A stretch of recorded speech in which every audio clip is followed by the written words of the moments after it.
He was the youngest millionaire the city had ever produced.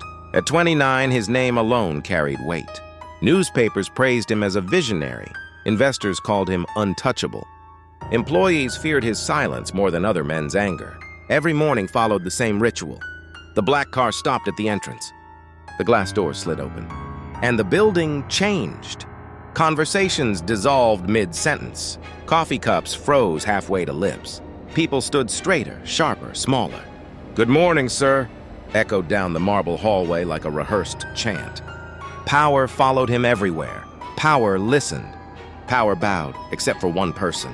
At the far end of the hallway, beneath the soft hum of fluorescent lights, a cleaning woman worked in silence. Her uniform was simple, faded from countless washes. Her hands moved steadily as she wiped fingerprints from the glass doors, slow, careful, deliberate. She did not look up. He took another step, then another. Still nothing, no greeting, no glance, not even hesitation. He stopped walking. A strange unease settled in his chest. No one ignored him. Not intentionally, not ever. His entire life had been built on being seen, acknowledged, validated. Yet here she was, acting as if he were just another man passing through. That moment stayed with him long after he reached his office. From that day forward, he began noticing her. Not because she was loud, not because she demanded attention, but because she didn't. She arrived before dawn and stayed long after dusk. She worked through lunch breaks and empty corridors. While others rushed, she moved with purpose. While others sought approval, she sought completion. Every desk, every corner, every reflection mattered to her. Some nights, when the city lights flickered outside his floor-to-ceiling windows, he found himself watching her from above. She worked under dim office lights, alone, surrounded by silence. There was no performance in her movements. No ambition, only discipline. And that unsettled him.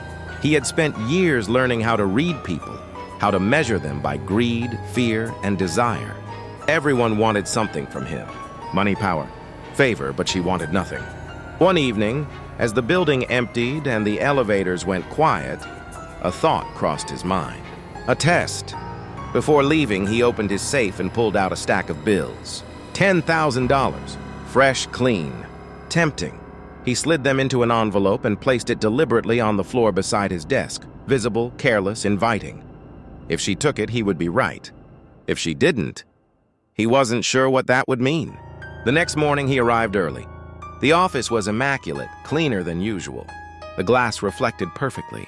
The air smelled faintly of polish. But her cart was gone. HR confirmed it casually. She called in sick. He leaned back in his chair and laughed softly. The kind of laugh that comes from certainty. Of course. But hours later, his assistant knocked and stepped inside. "Sir, this was left for you." An envelope rested in her hand. It was placed dead center on his desk. Aligned perfectly, untouched, almost respectful. His heartbeat quickened. He opened it slowly. The money was there, every bill, and a folded piece of paper. 5 words written neatly without flourish. "Thank you, sir." His fingers shook. In that moment, the world felt different, smaller, quieter. The power he wore like armor suddenly felt thin. This woman, someone he had never spoken to, never acknowledged, had seen through him completely. The test hadn't revealed her character. It had exposed his. He stared at the envelope long after the room fell silent, realizing something that unsettled him far more than being ignored ever had. He was not the most powerful person in that building, and she was not just a cleaning woman. If you want part 2, I can. Reveal who she really is, show why she ignored him on purpose, or flip the story so he becomes the one being tested. Just tell me how you want it to continue.